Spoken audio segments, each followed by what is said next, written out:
kemudian anak akan punya kreativitas tertentu, anak juga akan mempunyai kemampuan memecahkan masalah, maupun juga di dalam pikirannya itu akan ada ingatan-ingatan, ada memori-memori yang bisa dimanfaatkan untuk keperluan sehari-harinya. Jadi misalnya dikaitkan dengan hal ini, ya seseorang yang mempunyai kemampuan bahasa yang berkembang secara memadai, tentunya di dalam pikirannya akan ada kosakata perbedaan kata yang pada akhirnya juga akan bisa diekspresikan, misalnya menjadi suatu kreativitas tertentu.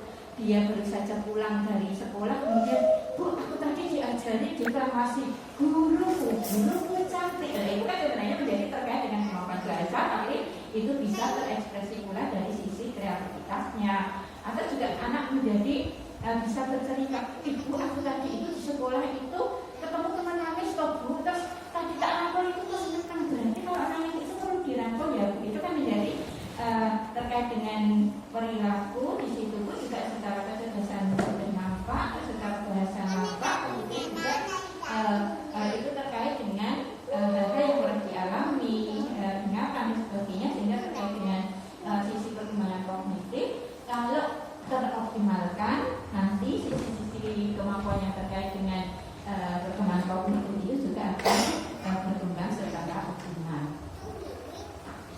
Nah, dikaitkan dengan apa yang tadi saja kita bahas, ya, bahwa ternyata di perkembangan kognitif itu ada sejumlah hal, ya.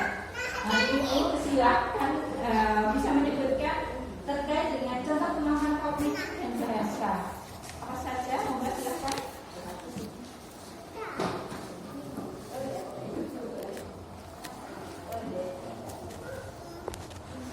Saya tidak tahu apa yang diajarkan di sekolah, jadi saya pikir dia itu sedang berimajinasi. Ternyata setelah saya tanya ke uminya lewat WA, WhatsApp di grup itu, ternyata hari ini kegiatannya ini, Bu. Oh gitu. Terus waktu itu juga pernah minta pakai jas hujan. Ternyata di sekolah bercerita atau ada kegiatan seolah-olah menjadi pemadam kebakaran seperti itu. Mungkin itu. Terima kasih. Ada yang lain, Mbak, silakan mencontohkan.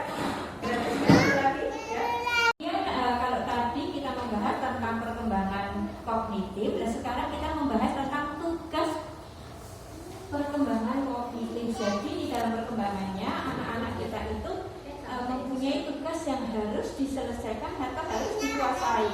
Dan ini ada periodisasinya.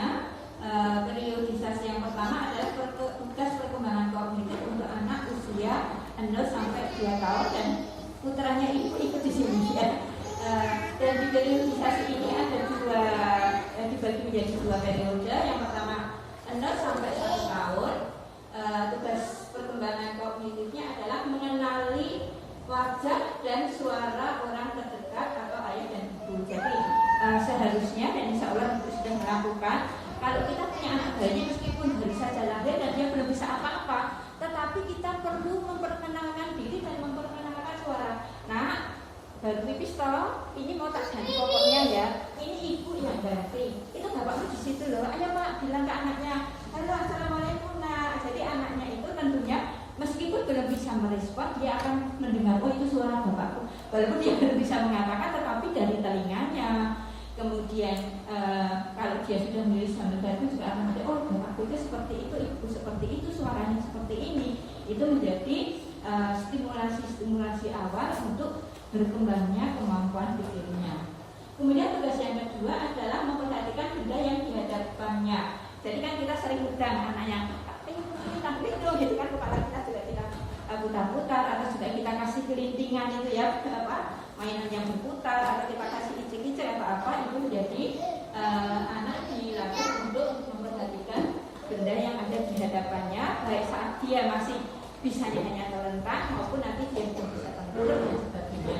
Kemudian di perkembangan berikutnya ingin tahu lebih dalam dengan benda yang dipegangnya. Jadi kalau misalnya dia sudah bisa tengkurap, dia sudah bisa duduk, dia sudah bisa merangkak, kan benda-benda itu kemudian akan diperlakukan lebih lanjut, tidak sekedar dipegangin saja, tetapi kemudian ada yang mungkin dibongkar, ada yang mungkin dipukul-pukulkan, ada yang mungkin akan dipindah dan sebagainya. Dan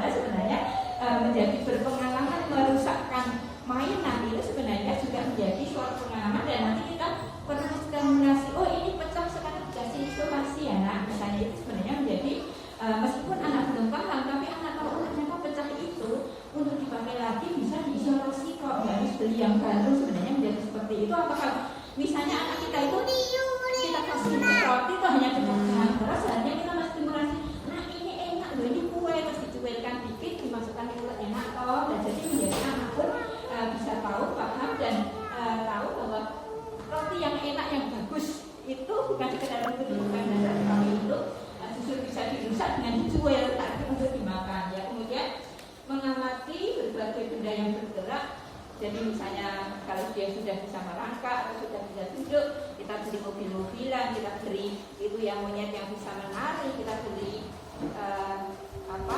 benda-benda yang bisa bergerak, dan nanti dia akan bisa mengamati, menoleh ke kanan ke kiri mengikuti benda itu dan sebagainya. Dan sebaiknya kita memang mensimulasikan hal-hal tersebut kepada anak kita. Kemudian mengamati benda yang dipegang kemudian dijatuhkan. Jadi di sini pun kan kalau kita mempunyai suatu mainan kan tidak hanya sekedar dipegang, tapi ayo nak ini sini, ayo diterima, ayo kamu melempar ke sini. Jadi menjadi anak perlu berpengalaman untuk melakukan sesuatu terkait dengan benda itu. Kemudian dia bisa berpaling ke arah sumber suara. Jadi itu tadi yang misalnya ada mainan yang bisa berputar-putar, misalnya itu ya kata saya sama saya dulu ada kodok meloncat-loncat ke sana kemari, kan nanti ambil kodoknya kan ada kuat anaknya kan ini menjadi mengikuti itu. Perlu anak dilatih dan bisa melakukan yang seperti itu, bukan sekedar hanya duduk manis saja. Kemudian bisa memberi reaksi, menoleh saat namanya dipanggil, dan ini tentunya terkait dengan yang pertama ya. Jadi selain kita mengenalkan diri kita, kemudian meskipun kita tahu anak kita itu bayi itu belum bisa apa-apa, dan memang jadi ibu itu kadang-kadang harus seperti orang gila, jelas bayi belum bisa apa-apa, belajar ngomong, yaitu karena omongan kita akan menjadi ada di memori, akan menjadi kosakata, akan menjadi pengetahuan, sehingga menjadi nanti pun dia akan tahu ternyata Ica itu namaku, Siti itu namaku, ternyata Budi itu nama kakakku. Itu menjadi perlu kita kenalkan, sehingga nanti kalau namanya dipanggil dia akan menjadi menengok. Atau kalau kita panggil dia tidak menengok, kita harus bertanya, ini kenapa ya? Adakah sesuatu dengan telinganya? Atau apakah dia belum paham kalau namanya itu Ica? Itu menjadi kita akan mengenali. Kemudian mencoba mencari benda yang disembunyikan. Jadi benda-benda itu memang gunanya untuk menstimulasi anak kita, sehingga kalau ada sesuatu, nak ini ya nak, bilang ayo gimana, bilang lagi gimana, dan kita menstimulasi anak untuk menjadi mencari kemana bendanya tadi. Dan ini satu sisi permainan, tapi satu sisi yang lain untuk mengembangkan kemampuan pikir anak. Dari ada menjadi tidak ada, itu menjadi perlu dilakukan karena itu merupakan tugas perkembangan. Kemudian untuk anak usia 1-2 tahun itu menyebut beberapa nama benda dan jenis makanan. Jadi itu tentunya terkait dengan stimulasi tadi. Waktu menstimulasi kita katakan ini botol susu loh nak, kamu untuk hari-hari ini neneknya pakai botol susu karena ibu sedang sakit, dan yang ngasih nenek bukan ibu ini yang ngasih susu bapak ya nak ya, nggak apa-apa ya. Itu menjadi anak meskipun anak nggak tahu, tapi perlu itu diomongkan sehingga menjadi anak itu tahu ini ternyata namanya bukan susu, ternyata ini namanya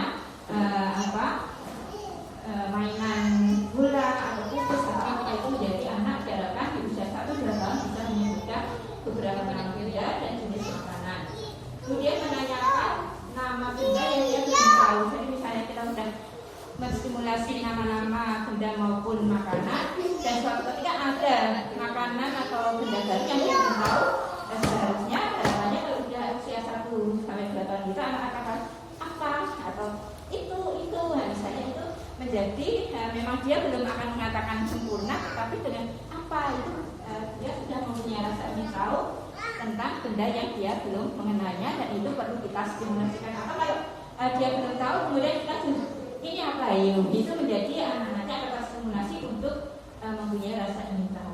Kemudian mengenal beberapa warna dasar, biru, merah, kuning, hijau, dan itu juga terkait dengan stimulasi sebelumnya. Jadi misalnya kita memberikan mobil-mobilan kepada anak kita, dan tentunya mobil-mobilan kalau untuk usia yang dini ini yang dari plastik murah ya, bukan yang mobil-mobil yang indah-indah itu, justru yang dari plastik yang bisa tahan banting, yang bisa dikolok-kolok pun nggak berbahaya, dan langsung dikasih tahu, nah ini mobilnya warnanya kuning loh, kalau kalau itu warnanya hijau, kalau itu jadi dengan stimulasi di waktu sebelumnya akhirnya dia bisa mengenal warna-warna yang ada di benda maupun hal-hal yang di sekitarnya.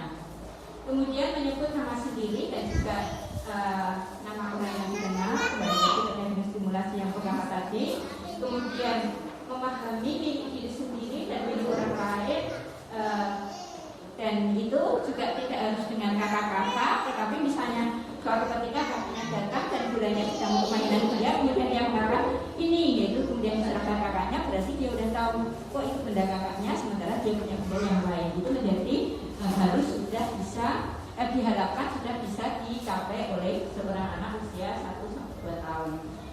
Kemudian menyebutkan berbagai nama makanan dan rasanya, misalnya garam itu asin, gula itu manis dan sebagainya, dan kembali lagi itu juga terkait dengan perlakuan yang kita berikan sebelumnya. Jadi sambil misalnya kan anak usia belum 1 tahun pun kan biasanya kita kasih buah-buah dan sebagainya, dan misalnya suatu ketika kita kasih jeruk dan jeruknya itu kecut, kita akan ya udah jeruknya bagus enak, tidak apa-apa, tapi kamu perlu kayak makan yang kecut.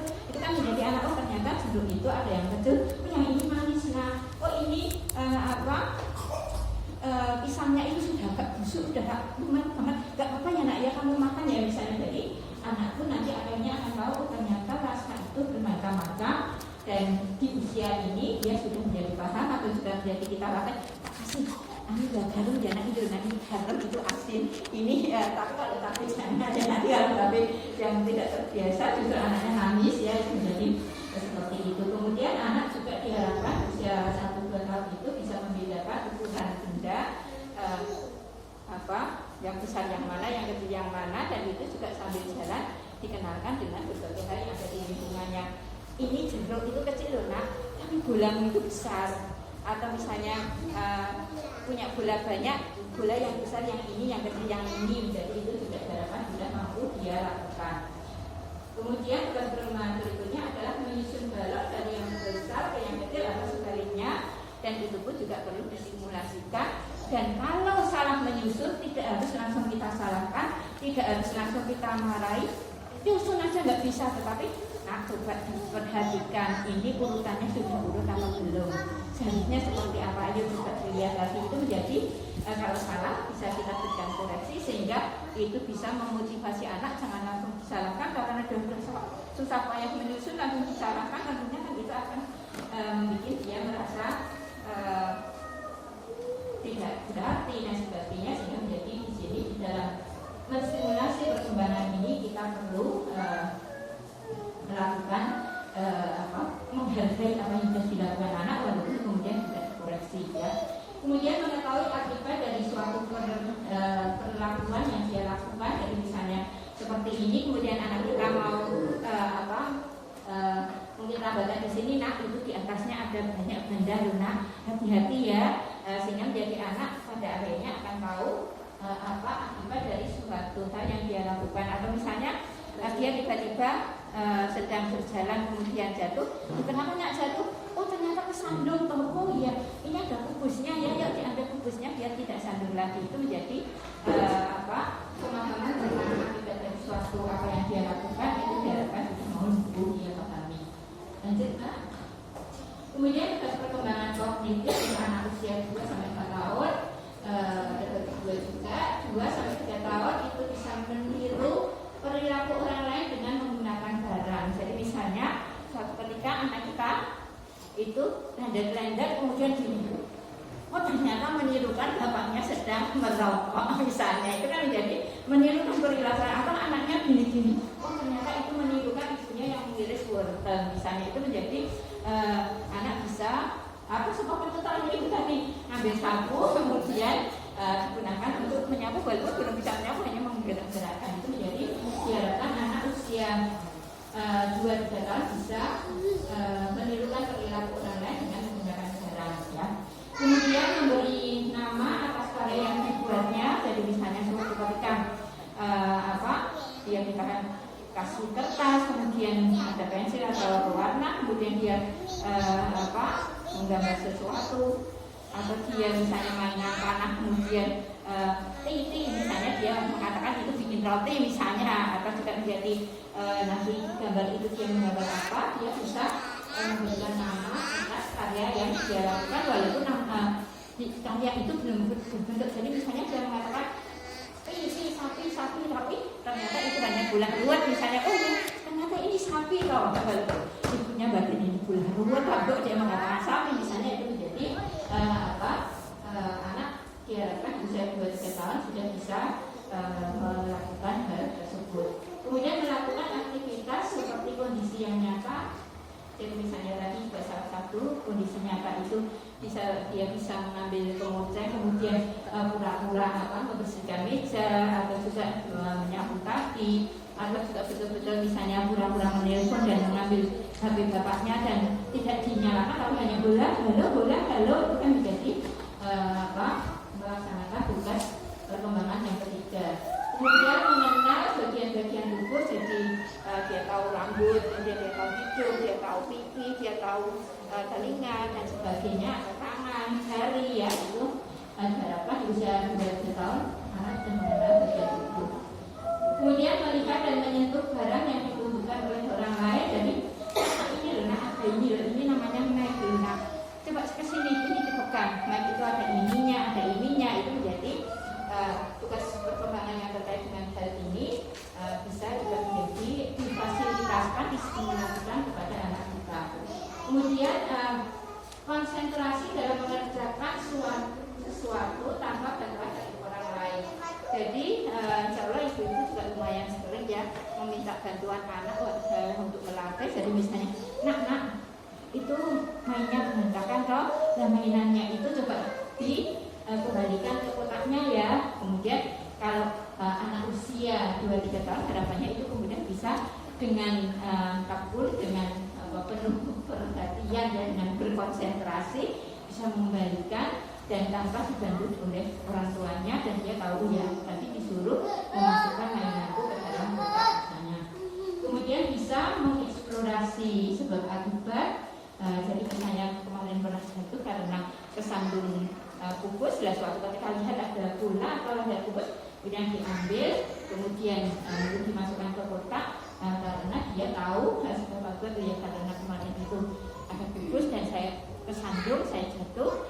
Jadi misalnya dia melihat kemudian itu ada kubus yang di situ, ambil, misalnya itu menjadi kita stimulasikan untuk mengeksplorasi kemampuan dia untuk memahami adanya pengalaman yang terkait dengan sebab akibat. Kemudian mengikuti kebiasaan sehari-hari dari anak usia 2-3 tahun, harapannya berbalik itu, sehingga jangan sampai kita yang salah memahami, anaknya yang dimarahi itu. Jadi kita jangan seperti itu.